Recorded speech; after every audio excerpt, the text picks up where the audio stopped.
We're following developing news out of Portsmouth. Today is day 4 in the murder trial of a former Portsmouth police officer. Stephen Rankin faces a murder charge in the shooting death of 18-year-old William Chapman. The defense has begun calling witnesses to testify. 10 News side's Deanna LeBlanc is at the courthouse right now with more details. And Deanna, what have you learned so far? So far, the defense has called 2 witnesses this morning, both construction workers who were building the Wawa next door to the Walmart when this shooting took place. Both were up in cranes between 9 and 15 feet in the air. They say they were about 100 yards from the incident and watched it with their own eyes. But the Commonwealth now trying to poke holes in what they've testified to, saying that in the 3 different statements these 2 witnesses gave police, their stories changed. Now, while the witnesses maintain that they believe Rankin acted in self-defense, in some statements, they mentioned seeing a taser. In some statements, they mentioned seeing William Chapman swat away that taser out of Rankin's hands.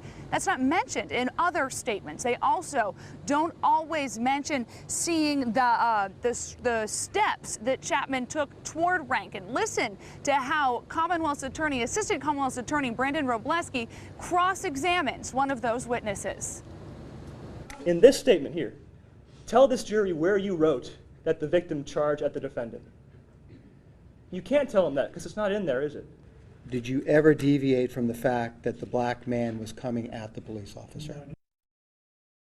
And so that's where we are right now, and we do expect the defense to call several more witnesses, also construction workers building that Wawa. But the question is, do they contradict the statements we heard from the Commonwealth's key witness, Gregory Provo, the Walmart loss prevention officer who was physically in the Walmart parking lot much closer to the shooting than those construction workers were across the street about 100 yards away. We'll have much more coming up today beginning at 4. Live in Portsmouth, I'm Deanna LeBlanc. 10 on your side.